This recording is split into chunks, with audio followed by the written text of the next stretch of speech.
What's going on, Titan Nation? We're going to get ready to get this show started in just a moment.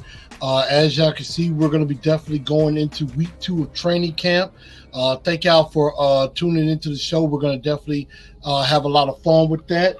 And we're definitely going to talk about Will Levis. Looks like he's starting to shine a bit. Also, Shine+Key continues to dominate. And I got to tell you, I'm liking some Traylon Burks right now. So we're definitely going to get into all of that and more right here on the show. So definitely go ahead and make sure y'all go ahead and start sharing the show out. Tune on in as we get ready to get this show started. And make sure, again, y'all share the show out. Make sure y'all follow on Facebook, YouTube. On YouTube, Twitter, Facebook, and Instagram. And we're going to go ahead and get this show started. And we're going to get this thing going in less than 60 seconds. Let's go.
Good evening, Titan Nation. How's everybody?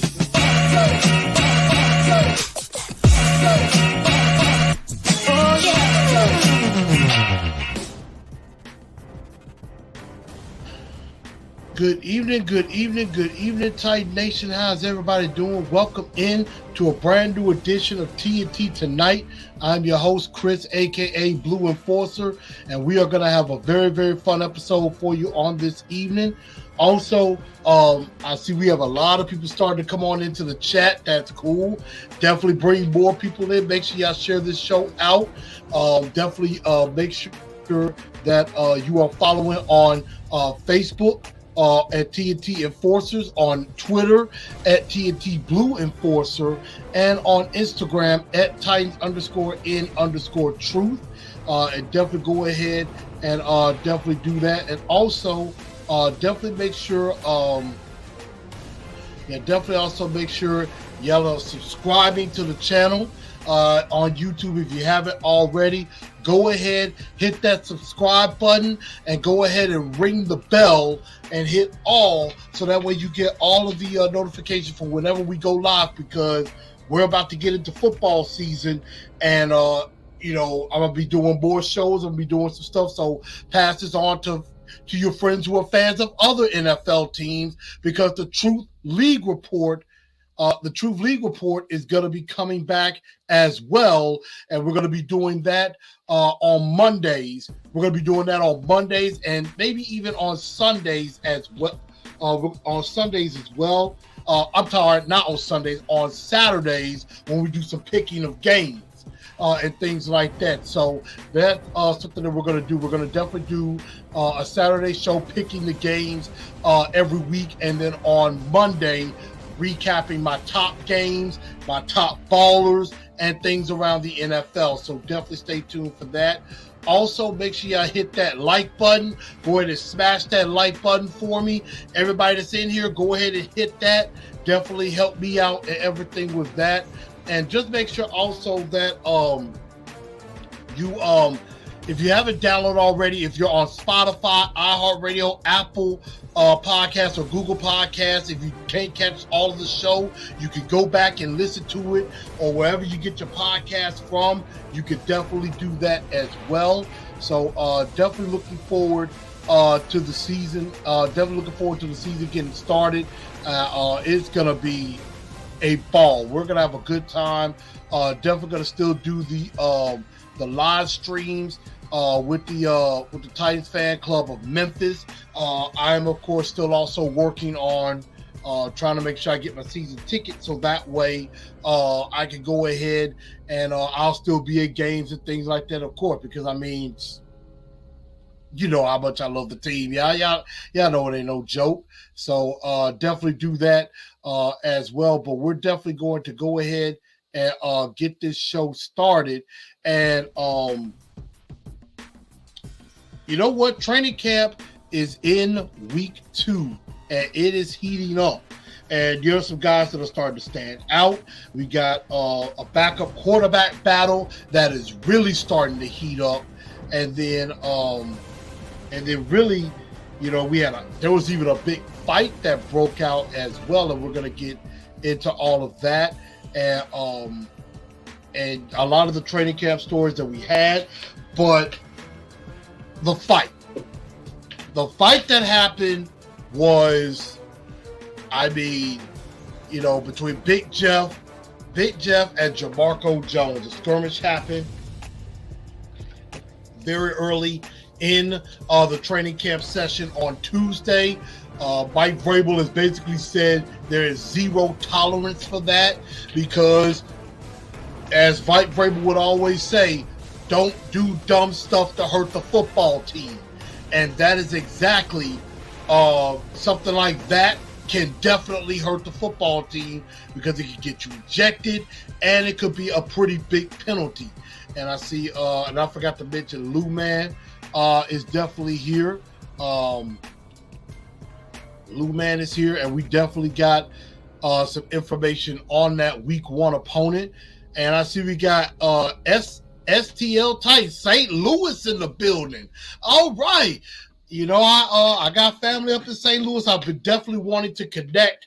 I definitely want to connect with more people around the country and things like that. That's why I try to be in different clubs, you know, because I want to connect with different fans from all over this country, from St. Louis, Atlanta, you know, in Pennsylvania, in Houston, which I did that as well. I'm definitely trying to make sure I connect with people in California as well. So definitely glad to have St. Louis in the building. We got Titan Anderson, and Titan Anderson, I'm going to be working to get him on the show and everything. So we're definitely going to chop it up. I'm going to try to chop it up with him tomorrow night, even though it's going to be a little late, but I'm going to chime in and get on with him for a few minutes. DO9, Steven, AZ, Mick, what's going on, everybody? Pig Wickle is in the building. So I definitely do appreciate that. And then, of course, my Blue 5 brother, B Payne, is in the building. You know, I definitely do appreciate that. And yeah, they sleeping on us. They are definitely doing that. But this fight between Jones and Simmons, I believe Jones started the fight. And then, of course, you know what Mike Vrabel will definitely tell the team is that it's not always the first person that throws the punch. It's usually the person that retaliates that gets caught. So, you know, he kicked him out of practice. And if you do anything like that, get into a fight or anything, you end up in the sand pit for the rest of that practice, because he's basically saying you can't do bad stuff to hurt the football team. And that is exactly what went down. And so, you know, we're going to need probably both of these guys, Big Jeff in particular, because, I mean, he is massive to this entire defense. And so you got to learn some self-control when it comes to that. And that is basically the lesson that Mike Vrabel is teaching there. So fight breaking out, not good. Not good, but then at the same time, look, you're a man. Somebody come at you, you got to be able to defend yourself somehow, but you do it during the play, you do it in between the whistles, legally, where you don't get the flag thrown on you. So that's what Big Jeff is going to have to definitely take a look at and everything. So Brandon said, who won the fight? Was it like Crawford versus Spence? I have no idea, but if I'm putting money on anybody, I'm putting money on Big Jeff. I'm putting money on Big Jeff. He'll kill you, tell you. Big Jeff will kill you. So I would not want to go up against Big Jeff. So I feel bad for Jamarco Jones on that one. So I think both of these guys, they'll be back practicing on tomorrow on Thursday. So they'll be both back on the field. But the first thing I really wanted to talk about is, I gotta say, Treylon Burks and DeAndre Hopkins, those are some dogs. Not dogs, D-O-G-S. I'm like dogs, D-A-W-G-S. And we are seeing it on the field. We are seeing it on the field. I mean, DeAndre Hopkins, Tannehill to Hopkins is definitely heating up. But Treylon Burks is not far behind, because, I mean, I am very excited to see these two together. And, you know, D-Hop has been out. And the whole narrative of DeAndre Hopkins don't practice, I'm going to basically say, heck no. Because the truth of the matter is this. D-Hop has been out there every day, grinding. He looks like his own self, basically. He looks like Houston DeAndre Hopkins when he was terrorizing the Titans and the rest of the league for quite some time. And, you know, he is really, you know, taking shape. He's been connected with Tannehill. You know, they did the red zone drill, and, you know, after practice, him and Burks stayed behind to catch passes from Tannehill, from Levis, and from Malik Willis as well. So D-Hop is serious. He is serious when it comes to this football team. And I love it. I absolutely love it. And Treylon Burks, Treylon is not far behind, because he looks faster, he looks stronger, he looks ready to break out. You're not hearing the health issues that, like you were hearing last year. You're not really hearing all of that stuff coming out of camp or anything like that. You're not hearing any of that. And so that is something that's going to be very impressive. And this is something, here's a clip from yesterday, courtesy of my guy TD Teron Davenport of ESPN. Treylon just talking about how important, you know, how important it was to be at camp early. In the off season, you know, it's good to go out, or take a vacation, whatever. Sometimes you've been a first year guy. That second year, I feel like that I needed to stay here, work on, you know, things I need to work on, get in shape, get closer with the quarterback, with the coaches. You know, it pays off when you do that. You know, it shows out. And that was wide receiver Treylon Burks, basically talking about how important it was to be here, to be in camp, to be able to be familiar and get the plays down. And this man just got married a couple of months ago. I understand you would want to spend time with your newlywed wife, but he's like, she understands. She understands that he needs to be there. And, you know, so shout out to Mrs. Burks when it comes to that. But, I mean, he has that big boy mindset. And if he's healthy, this duo is going to be dangerous. I mean, even Austin Stanley from A to Z Sports on his show, I believe, on Monday, he said his expectation, the floor for Hopkins and Treylon is 2,000 yards combined. That's the floor for them. And that's fine, because I think, honestly, I could see both of these guys getting 1,000 yards apiece. I could. And, that was something that D-Mace was talking about on his show on Caroline, Willie, and D-Mace today, is that if you have a setup with Derrick Henry in the backfield, you have Chig and another tight end, Wesco, on either side, and then you have Hopkins and Burks. You fake to Henry. You could go that in route in the middle of the field or a crosser across the middle. You can hit Hopkins with that, with some room to run, pick up a big gainer, especially if it's on third down. And that's a couple of things that happened, was that on third down, he was looking for D-Hop or Burks. He knows where his security blankets are. And so you could go across the middle of D-Hop. Now, if that happens to be covered, you can go downtown to Burks on the deep post. And if not, and if they somehow cover those two, then you got Chig. And then that opens up where instead of play action, you hand it to the King Beast. You hand it to the big dog and let Derrick Henry eat. I mean, how are you going to defend that? It's going to be very hard to defend as long as everybody is healthy. And then, as Miss Jackie has mentioned, can't forget about Kyle Phillips.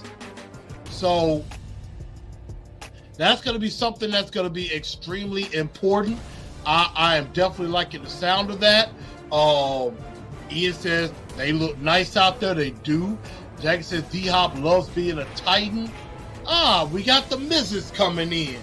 The Mrs. of Titans and Truth.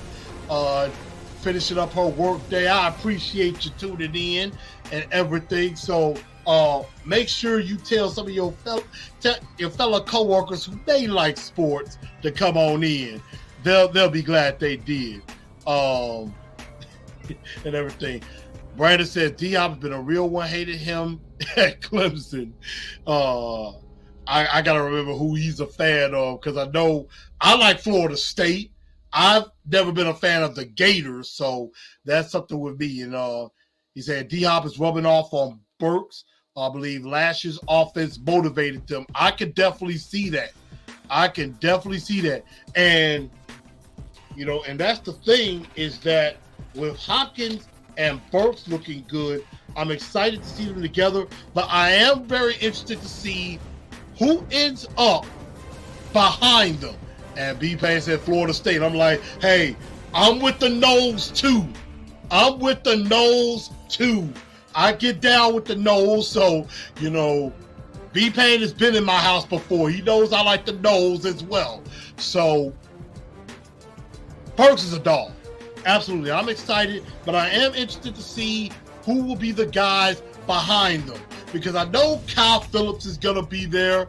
I am thinking that Chris Moore, who has made some strides, is probably going to make the team as well. So, I was listening a little bit to A to Z Sports this morning, and this is something that we're definitely going to talk about after the first game, is the depth behind them. Who are going to be maybe those other two receivers? Because I believe they're probably only going to keep 6. So if we assume Burks, Hopkins, Phillips, and probably Chris Moore, that means there's really 2 spots available, and there's about 8 guys fighting for 2 spots. So we're definitely going to see who could get those other 2 spots. Now, we may rightfully assume NWY may have one of those spots too, but it ain't guaranteed in my opinion. Of course, we've seen some things from Kearis Jackson, who has kind of started to get noticed a bit. Trayshawn Harrison, the undrafted free agent from Oregon State, is getting noticed as well. I mean, Mason Kinsey, this might be his last shot.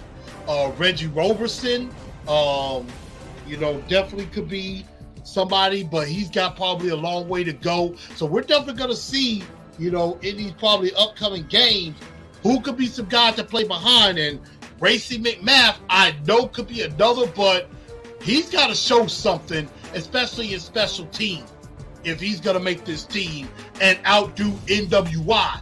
We know what NWI can do on special teams, and he has helped a bit on offense.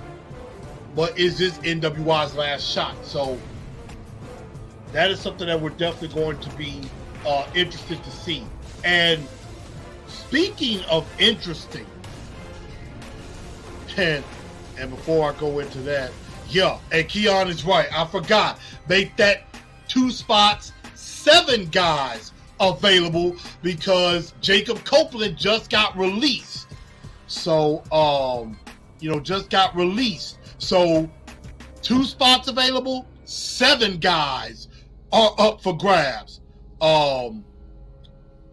DeAndre, what's up? Blue 5, my brother, says, can't wait for the preseason games. Whole games will be interesting to watch. We'll have to see who stands out. Lou Man is basically saying instead of D-Hop, I-Hop. He's not really feeling D-Hop. He doesn't think they'll make 2,000 yards, which, I mean, come on, Lou Man, what's up with the hate? Why you hating on D-Hop? Come on, explain it to me a little bit. So we're definitely going to find out, what's going on. I think they're only going to keep 6. Keon said I hope they keep 7. But again, speaking of interesting, the quarterback battle is heating up. No, not for Ryan Tannehill's job. He ain't going nowhere. We're talking about the backup quarterback spot. And we're looking at between Will Levis and Malik Willis.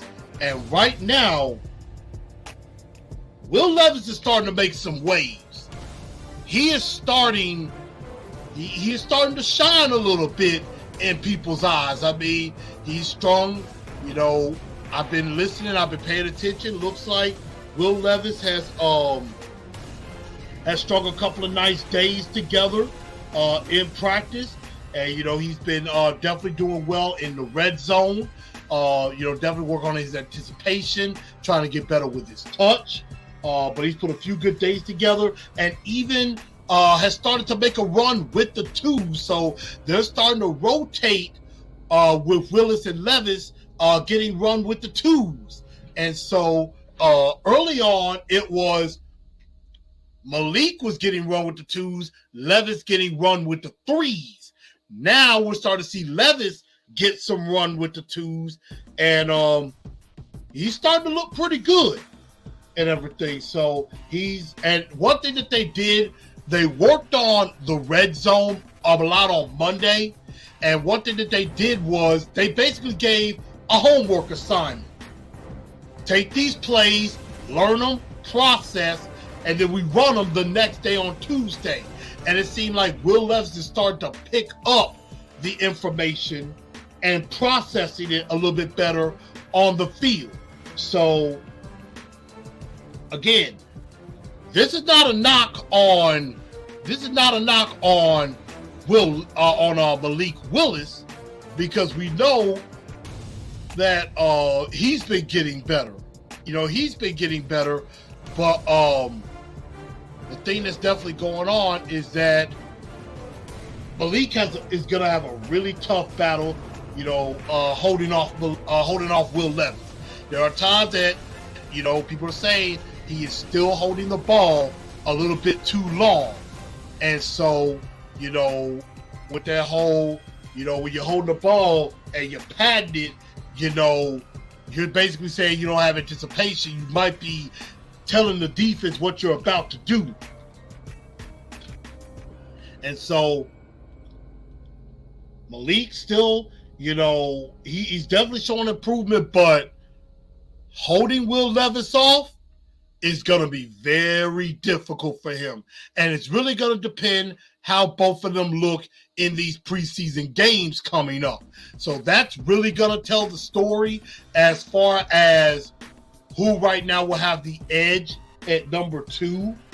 But right now, Will Levis is making waves. He is, where it is that Malik was here and Will is here.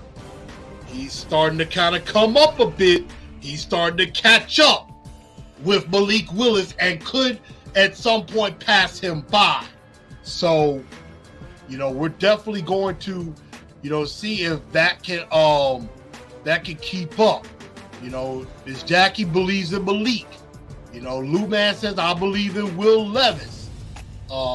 Titan Fox, what's up? You're not too late, you're still here. Let's see. Lou Man says on D-Hop, no hate, not enough balls to share or achieve that achievement. Well, you got to think about it like this. The Titans are hoping they can return to that 2020 form. And when that happened, Derrick Henry rushed for 2,000 yards. Tannehill was very close to 4,000 yards. A.J. Brown had 1,100 yards. And Corey Davis, if he does not drop one pass, there's a pass he dropped against Houston. If he doesn't drop that pass, he has 1,000 yards receiving. And that was in a 16-game season, not 17. So, put that together in a 17-game season, that can happen. So we're definitely going to see. Steven says, Levis Shine, but for how long? And that is a excellent question. How long? You gotta, the name of the game is consistency.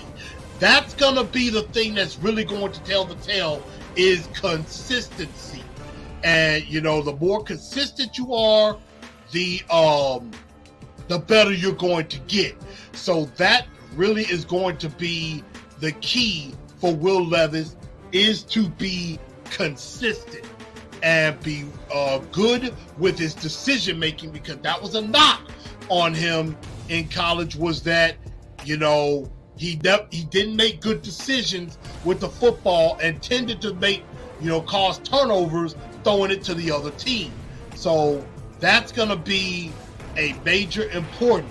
And this will help us tell if they're going to keep 3 quarterbacks or not. Titan Fox says, preseason will tell us more. Just glad we're on the right path. I agree. Let's see. Awaken to the Eternal.com says, is it time to get a Levis jersey? I would say not yet. I'm with Steve Quazio. Not yet. So we're never going to see. Jackie says, let's see what Will can do behind the O-line. And that's going to be another thing. And we'll talk about that a little bit later, is the offensive line. So, and speaking of that, we're definitely going to talk more about Willis and Levis as time goes on, because it's going to be a battle all the way to the end. And it's going to determine whether we keep 2 quarterbacks or 3. Tannehill is clearly the one. There is no ifs, ands, or buts about it. But we're trying to see who the 2 is going to be. And speaking of the offensive line, they got work to do, because a certain and before we get to Arden Key, I forgot to play this clip for you. This was Will Levis talking about the strides that he's trying to make. Yeah, I think it's really just repetition, and I think regardless of how familiar you might have been with a system like this before, it's a new offense, and you need to get those reps with the new language, and even just the procedure of getting the play in the headset and repeating it to the huddle, just getting more comfortable with that. It's the first time I've done that, obviously. So all in all, definitely think I'm improving. Just gotta keep working. These are always the most game-like type practices. We even had some full contact inadvertently. So it was a good day. Proud of how the offense is prepared and just gotten ready for all these practices, but then this has been our most important one yet. And Coach Braves harped on that today in the meeting, so it's good to see both sides of the ball go out there and do some good things. And again, that was Titans quarterback Will Levis basically talking about what he had to do. He's his repetition, having the play come into the microphone instead of having the big board where they're showing a whole bunch of different symbols and all of that to describe what the play is going to be or anything like that. And so he's definitely trying to do that. You know, talking about some of the packages that he might like and things like that. So I like, you know, I like the up direction that Will Levis is going, and I also like the up direction that Malik is doing too. So I am definitely with that. Awaken the Eternal.com said Will Levis is a fast twitch IQ quarterback, not scared of staying in the pocket. And I mean, again, that's going to be the question, is about staying in the pocket with this offensive line that is still a work in progress. And one of the main reasons they are still a work in progress is because mainly of one man, Shine+Key. Shine+Key has simply dominated in camp so far. And in particular, he has dominated, you know, he has dominated against Andre Dillard, the left tackle that we brought in from Philadelphia. And so Shine+Key, you know, has been, I mean, he's a man amongst boys, and you know, right now, and he is definitely stepped up big time, and is definitely showing that he is, you know, he's going to be a player. He is going to be a major player for this team going forward. And I want y'all to hear a clip from Shine+Key in regards to, you know, what he's looking to do this season. The pass rushers, because previously I only played third down, and then the time that I was coming in playing first and second down, I mean, I played good. I think people around the league know what I can do. It's just now having the opportunity to go out, start, and be able to play 800 snaps. And that is Titans pass rusher Shine+Key, who is basically like, he's glad to get more opportunity, because normally he would just be playing on third down. He would just normally be playing on third down, and sometimes he would come in on first and second down, but now he's getting more of an opportunity to be on first and second down and to really affect the game and things like that. So I mean, Shine+Key has been lighting Andre Dillard up. You know, they've been talking about the sack numbers and things like that, and you know, they've been having the sack count, you know, saying that he might have had about, you know, 7, 8, 9 sacks and stuff already. And it is very funny and very, very interesting to see when it comes to that. And, you know, I don't know, and we'll definitely go into the offensive line about that, but I mean, Shine+Key is making it seem like, you know, Shine+Key has to basically say, look, we finna dominate. We finna be a problem. And that is one thing that they're definitely doing. And him and Harold Landry, they could be scary together. As long as they both stay healthy. Ooh, and then you got Big Jeff, you got Danico Autry to your Tart, you know, Naquan Jones, you know, you're seeing some stuff happening with Jaden Peavy is getting his name called a little bit. So this defensive line is gonna be good. I mean, good. I'm telling you. I am definitely liking that. And so that just kind of makes you wonder. And Titan Sports is right. He got that energy. He's got that energy. Luman says he has a lock about Jacksonville. And you know, we're definitely gonna see that. We're definitely gonna find that out. You know, because I mean, Lou Man says he wants Trevor on the ground at the bank. He definitely will want. I think he's definitely gonna want revenge. So he's definitely gonna want some revenge that the Jaguars didn't sign him. Oh, my bad. I had the background music still playing. I didn't mean to keep that going, but hey, as long as it's good, I kind of keep it down so that it's not disturbing the show. But might definitely keep doing that. Do y'all like that background music?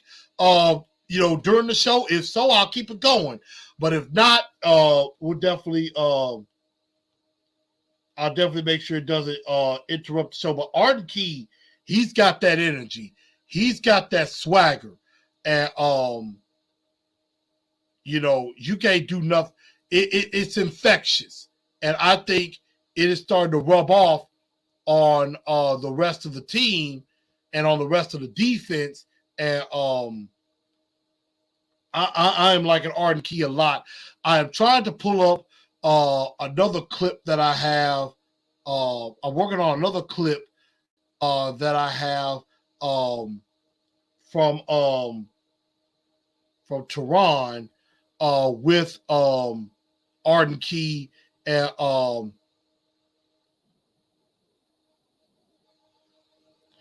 I'm working on that right now. So give me a second. I'm going to pull that in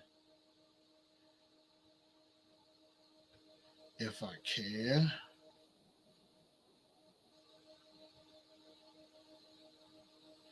There we are. So I'm definitely putting this video up right now, but it's basically it's a funny one. Is Aziz Al-Shair, the looks like one of the starting middle linebackers, decided to sit in on the press conference and decided he wants in on the action, and he wants to say a little something in regards to that. So I'm waiting to pull up that video as well. And so I'm definitely going to talk about that. But Shine+Key has been dominating, and and he is, and I can't forget about Tierra Tart. Can't definitely forget about Tierra Tart. So I am liking that. Miss Jackie's talking about the DBs, and Sean Murphy-Bunting looks like he's going to be opposite Christian Fulton. Christian Fulton has definitely been looking much better health-wise as well, even though there was a play he came up a bit limping. He went in for a minute, but then came back out, so nothing serious. It looks like Christian Fulton looks like he's going to be fine, and that's a good thing. With that, because injury has been an issue. I like that with Titan 5. Two-Tone Terror, name for the defensive line. Like Two-Tone Terror, Music City Mayhem, Nashville Nasty. Those are some names I have for the defense. And, Two-Tone Terror. I definitely don't mind that. I kind of like that. I like Two-Tone Terror. I think that's kind of a cool name for the defensive line. I definitely like that. Triple T. So I am definitely liking Sean Murphy-Bunting and Christian Fulton on the outside. McCreary looks like he's going to be moving into the slot, which I definitely do like that as well. So these corners are definitely getting better. I think Elijah Bowden could start to be transitioning to the safety position.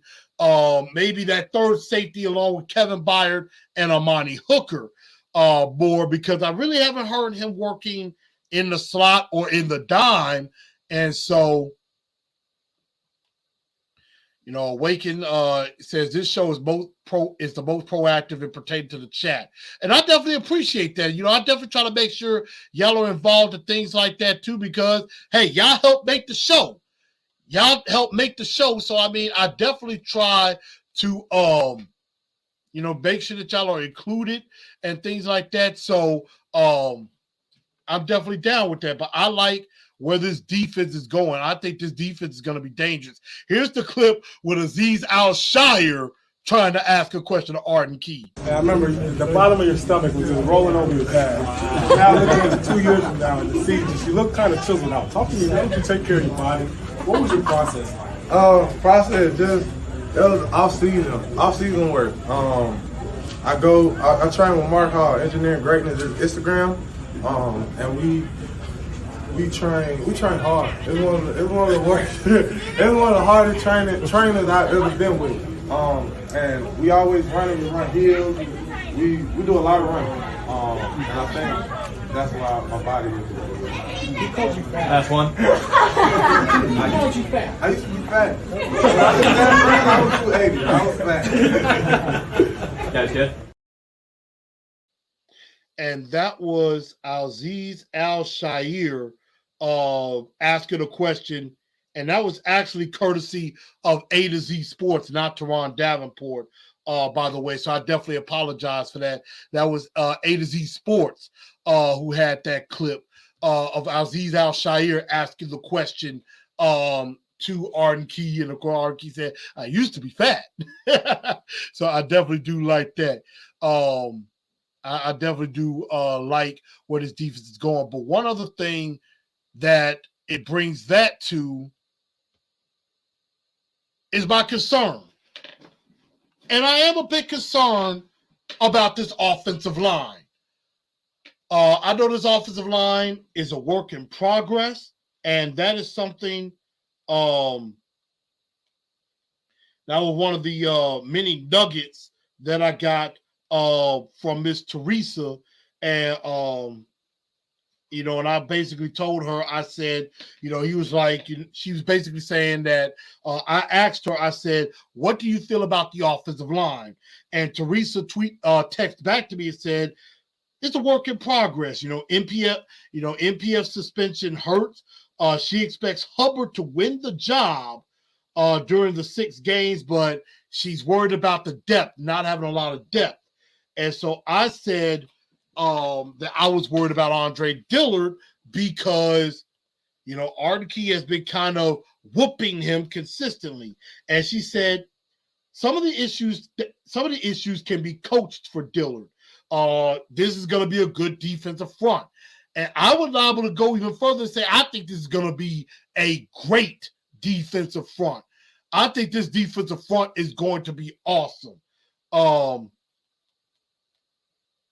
And so I also asked about Skoronski and how does he look? She said he goes up against Simmons regularly. He is growing. The offensive scheme will help cover up the issues the Titans couldn't fix in one offseason. And of course, a lot of motivation with Tannehill and Derrick Henry in their contract year. So, you got Dillard at left tackle, Skoronski at left guard, although I wouldn't mind seeing Skoronski get a little play at left tackle. Aaron Brewer at center, the undersized center. And then you got, Brunskill, who I think will be fine at right guard. But I think, and according to Teresa, she thinks that Chris Hubbard is going to win the job at right tackle. So you're going to have Dillard, Skoronski, Brewer, Brunskill, Hubbard on the offensive line. And she said it's a work in progress, which I do believe that is the case. It takes a lot of time for an offensive line to gel together. But I wasn't exactly encouraged by the news that I've been seeing about Arden Key consistently getting to the backfield on Andre Dillard. I am hearing some stuff about Caleb Murphy, definitely trying to make some headway. He could be that 4th pass rusher as well. So I know Jalen Duncan, Jamarco Jones, Chris Hubbard are fighting for that right tackle spot. I take it with a grain of salt, and really all of this with a grain of salt, because the preseason games are really going to start to tell the story. So that's going to definitely be the key. And Lou Man is right. It's all going to be up to Tannehill to stay healthy. He stays healthy, that's going to pay major dividends for us at the end. And my last little bit, got to give a kicker report. My guy Jared Stillman thinks both kickers suck. He doesn't think either one is any good. Because, I get it. At practice, it seems like each one of them seems to miss a kick. Whether it's like, under 40 yards or right a little over 40 yards. Maybe they're kind of pushing it a little bit, trying to, thinking that it's an easier kick to make. But Ms. Teresa was saying she thinks Shudak has the upper hand, but Trey Wolff is pushing. And I would tend to agree with that. I think Caleb Shudak is definitely getting pushed by is definitely getting a big push from Trey Wolff. And we're definitely gonna find out. These preseason games again is gonna definitely show for the offensive line. It's definitely gonna see which some of these other receivers are going to stand out. And it's really gonna be the kicker battle. Hoping that, you get some shots at 3, and things like that, and who, is going to make the big kick, when it's necessary. Because, right now, it's anybody's game between these two. And who, could be the guy. So, Jim Wyatt basically said each kicker has missed only 2 field goals all of camp. Last time we checked, Trey Wolff, 26 of 28, Shudak, 18 of 20. So Wolff didn't kick Monday, Shudak didn't kick Tuesday. Let's see, I believe on Tuesday, Trey Wolff, 7 of 8. He made from 42, 34, 38, 33, 52, 33, and 54. But he missed from 46. So he's 26 of 28 in camp. And then Shudak is 18 of 20. Monday, Shudak was 7 of 8. Went good from 42. Good for 42, 34, 46, 33, 52, 33, 54, but he missed from 38. So where Trey Wolff missed from 46, Shudak made from 38, made from 46, and then where Wolff made from 38, Shudak missed from 48.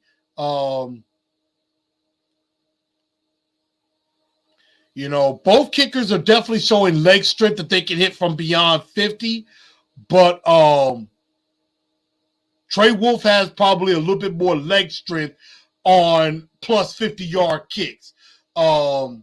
He's 2 for 2 on kicks from 50. So that's going to definitely be something when it comes to that. So that's going to be definitely something. He has the more powerful leg. But Shudak can perform whenever the elements are there.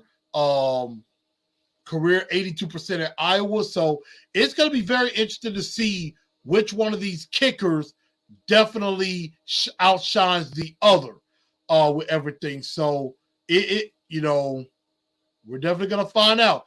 Over Chicken, what's going on with you? And, also you got to think a guy that Rand is familiar with, Robbie Gould, is still out there as well. Let's see. Steve Crowder says Titans probably waiting for Randy Bullock to come back.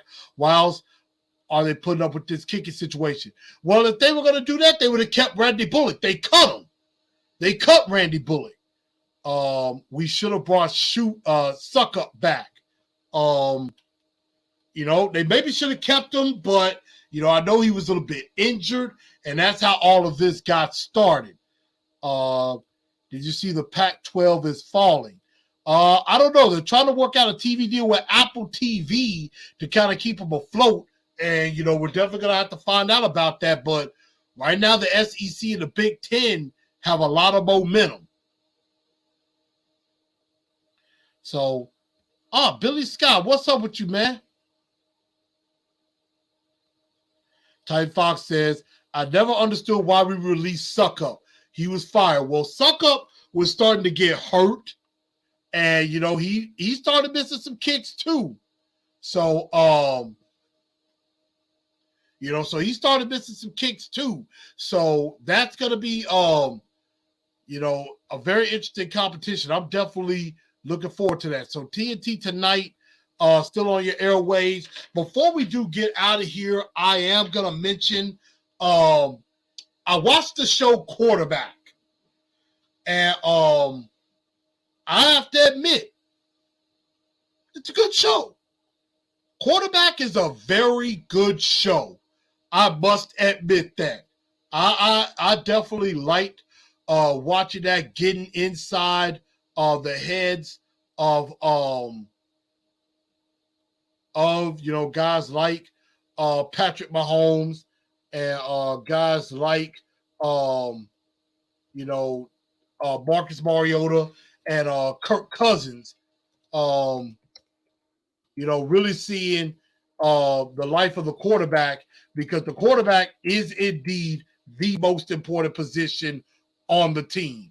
I think it is a very good show. I definitely like it, and they're saying that there is a season 2 coming, but we don't know what quarterbacks are going to be on there. I would think Ryan Tannehill wouldn't be a bad option for that show with this upcoming season. It would be great to see how, the final season would be. That's going to be very interesting to tell who are going to be the guys that they could put on there next. That could be interesting. I could definitely see maybe somebody like a Joe Burrow. I think Joe Burrow could be one. Maybe you see with Justin Herbert, what happens with him now that he's gotten paid. Tannehill, could be like the quarterback with the last ride for him. Joe Burrow is the new guy, the new superstar quarterback, or Josh Allen. And then maybe I would say a guy like, I could see Geno Smith, a comeback story would be good. Over Chicken says Burrow is confirmed for season 2. I have not heard anything, because I know rumor is there's a lot of guys that have not wanted to do that.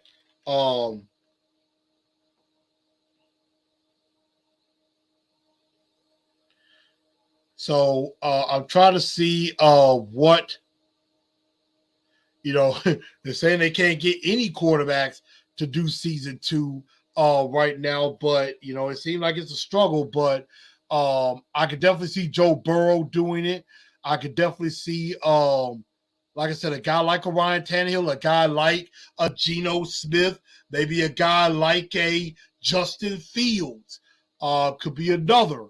So we're definitely gonna find out, who could definitely be, the quarterbacks that that could be looked at. So they say like a Tannehill, Levis. I see Geno, maybe a Brock Purdy would be a nice story too. I could definitely see like a Jared Goff. Maybe Deshaun Watson, what happened with him in the past. So we don't know. We do not know. Jalen Hurts is another one. I didn't even think about him. That would be a very interesting story. He was a guy that a lot of people were ready to throw away after year 2. And he ends up winning, being one of the best quarterbacks around. So we're definitely going to find out about that. I definitely do like the show. So that's going to pretty much just about do it for me. I am starting to prepare to do. I'm gonna start preparing to do some shows talking about the about the rest of the league as far as previewing divisions. Looking at the schedule, seeing who are the additions and who were the subtractions from each team, looking at each schedule, finding out who's going to win the divisions, who are going to win the AFC East, who's going to win the NFC West, who's going to win in the North. We're definitely going to definitely take a look at that coming up. And then we're definitely going to be getting ready for, we're going to probably try to start adding fantasy in there and maybe some bets too as well. So this is an exciting season coming up, and I can't wait for the season to get started. I am looking forward to it, and I know you guys are too. So we're about to get ready to call it a night. I hope everybody has enjoyed this episode of TNT Tonight. Next week, next week we're going to be gearing up for game week because Friday, I believe it is Saturday the 12th. Saturday the 12th, it is going to be Saturday the 12th. It will be the first preseason game, I believe, against Chicago. Is going to be the first game, and that is going to be the first taste of action that we're going to have. I will not be doing a live stream, but I will be doing a recap, talking about, who did I like seeing in the game, who I think, who maybe has, made himself look good, and who made themselves look bad. So we're going to have a good, bad, and awful definitely coming up. So definitely stay tuned for that. So everybody, thank y'all for tuning in. It's my birthday week. My birthday month, excuse me. So coming into August, I'm definitely doing a big shindig here in Memphis for my 40th birthday. So I just let y'all know. Excuse me. Some of y'all saw my Facebook post. If you're friends on Facebook, it's my birthday month. I'm accepting all gifts. I am accepting dinners, lunches. If you want to show some love, you see it at the bottom of your screen. Go ahead and cash app me. Go ahead and cash app me at $Blue Enforcer if you feel in the spirit to donate to me for my birthday. I'm accepting donations all month. I am, hoping, any amount will be fine, but I'm looking at the fours. Since I'm about to become the big 4-0, I'm looking at if you do $4 or $14, $24, $34, or $40, I would definitely appreciate that. If you're feeling in your heart to send me a blessing. So I would definitely thank y'all for that. But everybody, thank y'all for tuning in to TNT Tonight. I'm your host, Chris, a.k.a. Blue Enforcer. Again, make sure y'all follow on Facebook, Instagram, and Twitter. And I will see y'all next week. And tighten up, because that's all we know how to do.